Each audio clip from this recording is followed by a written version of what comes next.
सुमित दफ्तर से देर से निकला और सुस्त कदमों से बाजार से होते हुए घर की ओर चल पड़ा।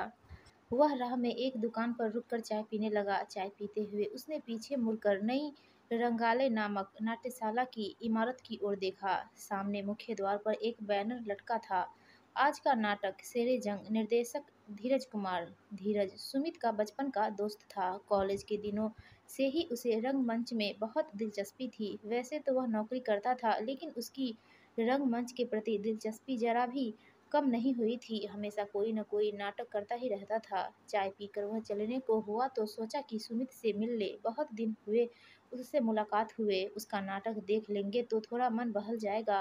वह टिकट लेकर हॉल के अंदर चला गया। नाटक खत्म होने के बाद दोनों मित्र फिर चाय पीने बैठे। धीरज ने पूछा, यार तुम इतनी दूर चाय पीने आते हो? सुमित ने उदास स्वर में जवाब दिया, दफ्तर से पैदल लौट रहा था, सोचा चाय पी लूं और तुम्हारा नाटक भी देख लूं। बहुत दिन हो गया तुम्हारा नाटक देखे। धीरज ने उसका झूठ ताड़ लिया। सुमित के उदास चेहरे को गौर से देखते हुए उसने पूछा, तुम्हारा दफ्तर इतनी देर तक खुला रहता है, क्या बात है? इतना बुझा हुआ चेहरा क्यों है? सुमित ने कुछ नहीं कहकर बात टालनी चाही तो धीरज चाय के पैसे देते हुए बोला, चलो मैं भी चलता हूँ तुम्हारे साथ। काफी दिन से भाभी जी से भी भेंट नहीं हुई है। आज नहीं, किसी दूसरे दिन, सुमित ने घबराकर कहा। धीरज ने सुमित की बांह पकड़ ली। क्या बात है, कुछ आपस में खटपट हो गई है क्या? सुमित, कोई खास बात नहीं है कहकर बात टालनी चाहिए, लेकिन धीरज पीछे पड़ गया। जरूर कोई बात है, आज तक तो तुझे इतना उदास कभी नहीं देखा। बताओ क्या बात है? अगर कोई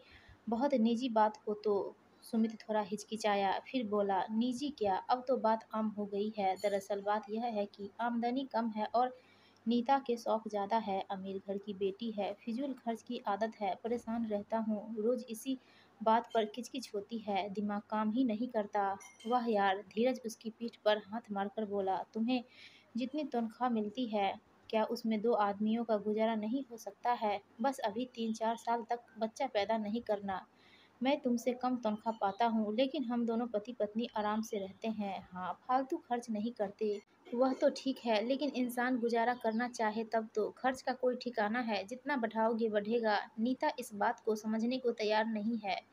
सुमित ने मायूसी से कहा, यार समझौता तो करना ही होगा। अभी तो नई नई शादी हुई है, अभी से यह उदासी और झिकझिक। तुम दोनों तो शादी के पहले ही एक दूसरे को जानते थे, फिर इन 5-6 महीनों में ही। सुमित उठ गया और उदास स्वर में बोला, शुरू में सब कुछ सामान्य व सहज था, लेकिन इधर 1-2 महीनों से अब नीता को कौन समझाए? धीरज ने झट से कहा, मैं समझा दूंगा। सुमित ने घबराकर उसकी ओर देखा। अरे बाप रे, मार खानी है क्या?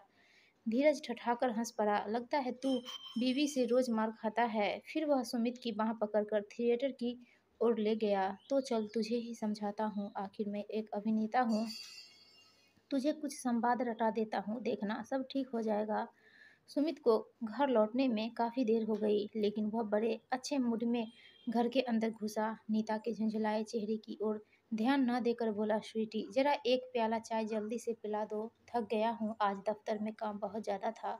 अगर पकौड़े भी बना दो तो मज़ा आ जाएगा। नीता ने उसे आश्चर्य और क्रोध से घूर कर देखा, फिर झट से रसोई से प्याला और प्लेट लाकर उसकी ओर जोर से फेंकती हुई चिल्लाई, लो यह रहा पकौड़ा और यह रही चाय। सुमित ने बचते हुए कहा, क्या कर रही हो? चाय की जगह भूकंप कैसे? यह घर है कि क्रिकेट का मैदान? घर के बर्तनों से ही गेंदबाजी, वह भी बम्पर पर बम्पर। उसके मजाक से नीता का पारा और भी चढ़ गया। न तो यह घर है और न ही क्रिकेट का मैदान, यह शमशान है, शमशान।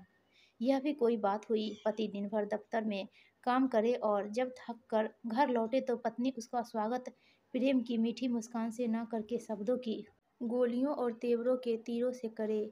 यह घर नहीं, कैद खाना है, और कैद खानों में बंद पत्नी अपने पति का स्वागत मीठी मुस्कान से नहीं कर सकती। पति महाशय, सुमित ने नीता की ओर डर कर देखा, फिर मुस्कुराकर समझाने के स्वर में बोला, यह भी कोई बात हुई नीता? घर को कैद खाना कहती हो? यह तो मोहब्बत का गुलशन है। लेकिन नीता ने खींचकर उत्तर दिया, कैद खाना नहीं तो और क्या कहूँ, मैं दिन रात नौकरानी की तरह काम करती हूँ। अब मुझसे घर का काम नहीं होगा। अभी तो हमारी शादी को चंद महीने हुए हैं, हमें तो पूरी जिंदगी साथ साथ गुजारनी है। फिर पत्नी का तो कर्तव्य है घर का काम काज करना। नीता ने सुमित की ओर तीखी नजरों से देखा, सुनो जी, घर चलाना है तो नौकर रख लो या होटल में खाना का इंतजाम कर लो, नहीं तो इस हाल में तुम्हें पूरी ज़िंदगी अकेले ही गुजारनी होगी। अब मैं एक दिन भी तुम्हारे साथ रहने को तैयार नहीं हूँ। मैं चली। नीता मुड़कर जाने लगी तो सुमित उसके पीछे दौड़ा। कहाँ चली? रुको, ज़रा समझने की कोशिश करो। देखो, अब इतने कम वेतन में नौकर रखना या होटल में खाना कैसे संभव है? नीता रुक गई। उसने गुस्से में कहा, इतनी कम तनख्वाह थी तो शादी करने की क्या ज़रूरत थी? तुमने मेरे माँ-बाप को धोखा देकर शादी कर ली। अगर वे जानते कि वे अपनी बेटी का हाथ एक भिखमंगे के हाथ में दे रहे हैं तो कभी तैयार नहीं होते। अगर तुम अपनी आमदनी नहीं बढ़ा सकते तो मैं अपने माँ-बाप के घर जा रही हूँ। वे अभी जिंदा है। सुमित कहना चाहता था कि उसके बारे में पूरी तरह से उसके माँ-बाप जानते थे और वह भी जानती थी। कहीं धोखा नहीं था। शादी के वक्त तो वह सबको बहुत सुशील, ईमानदार और खूबसूरत लग रहा था, लेकिन वह इतनी बातें नहीं बोल सका। उसके मुंह से गलती से निकल गया। यही तो अफसोस है। नीता ने आग बबूला होकर उसकी ओर देखा। क्या कहा? मेरे माता पिता के जीवित रहने का तुम्हें अफसोस है? सुमित ने झट से बात मोड़ी। नहीं, कुछ नहीं। मेरे कहने का मतलब यह है कि अगर गृहस्थी की गाड़ी का पहिया पैसे के पेट्रोल से चलता है तो उसमें प्यार का मोबिल भी तो जरूरी है। क्या रुपया ही सब कुछ है? हाँ, मेरे लिए रुपया ही सब कुछ है, इसलिए मैं चली मायके। तुम अपनी गृहस्थी में प्यार का मोबिल डालते रहो। अब बनावटी बातों से काम नहीं चलेगा। मैं चली अपना सामान बांधने। नीता ने अंदर आकर अपना सूटकेस निकाला और जल्दी जल्दी कपड़े वगैरह उसमें डालने लगी। सुमित बगल में खड़ा समझाने की कोशिश कर रहा था। जरा धैर्य से काम लो नीता, हम अभी फालतू खर्च करने लगेंगे तो कल हमारी गृहस्थी बढ़ेगी, बाल बच्चे होंगे, लेकिन अभी नहीं। 4 साल 5 बाद होंगे ना, तो फिर कैसे काम चलेगा? नीता ने उसकी ओर चिढ़ कर देखा। बीवी का खर्च तो चला नहीं सकते और बच्चों का सपना देख रहे हो, शर्म नहीं आती? ठीक है, अभी नहीं, कुछ साल बाद ही सही। जब मेरी तनख्वाह बढ़ जाएगी, कुछ रुपए जमा हो जाएंगे, ठीक है ना? अब शांत हो जाओ। लेकिन नीता अपना सामान निकालती रही। वह क्रोध से बोली, अब तुम्हारी पोल खुल गई है। मैं इसी वक्त जा रही हूँ। आखिर अपने मायके में कब तक रहोगी? लोग क्या कहेंगे? लोग क्या कहेंगे, इसकी चिंता तुम करो। अब मैं लौट कर नहीं आने वाली। सुमित चौंक पड़ा। लौट कर नहीं आने वाली? तुम जीवन भर मायके में ही रहोगी? नीता ने जोर देकर कहा। हाँ हाँ, और मैं वहाँ जाकर तुम्हें तलाक दे दूंगी। तुम जैसे मर्दों को अकेले ही रहना चाहिए। सुमित, हद प्रभ हो गया। तलाक क्या बकती हो? होश में तो हो? हाँ, अब मैं होश में आ गई हूँ, बेहोश तो अब तक थी। अब वह जमाना गया जब औरत गाय की तरह खूंटे से बंधी रहती थी। नीता ने चाबियों का गुच्छा जोर से सुमित की ओर फेंका। लो अपनी चाबियां, मैं चलती हूँ। नीता अपना सामान उठाकर बाहर के दरवाजे की ओर बढ़ी। सुमित ने कहा, सुनो तो, रात को कहाँ जाओगी? सुबह चली जाना, मैं वादा करता हूँ। उसी वक्त दरवाजे पर जोरों की दस्तक हुई। सुमित ने उधर देखा। अब यह बेवक्त कौन आ गया? लोग कुछ समझते ही नहीं। पति पत्नी के प्रेमालाप में कबाब में हड्डी की तरह आ टपकते हैं। देखना तो नीता, कहीं वह बनिया उधार की रकम वसूलने तो नहीं आ गया। कह देना कि मैं नहीं हूँ। लेकिन नीता के तेवर सुमित की बातों से ढीले नहीं पड़े। उसने हाथ झटक कर कहा, तुम ही जानो अपना हिसाब किताब और खुद ही देख लो, मुझे कोई मतलब नहीं। दरवाजे पर लगातार दस्तक हो रही थी। ठीक है भाई, रुको, खोलता हूँ। कहते हुए सुमित ने दरवाज़ा खोला और ठिठक कर खड़ा हो गया। उसके मुंह से बापरे निकल गया। नीता भी चौंक कर देखने लगी। एक लंबी दाढ़ी वाला आदमी चेहरे पर नकाब लगाए अंदर आ गया था। उसने झट से दरवाज़ा बंद करते हुए करकती आवाज में कहा, खबरदार जो कोई अपनी जगह से हिला। सुमित ने हकलाते हुए कहा, आप कौन है भाई और क्या चाहते हैं?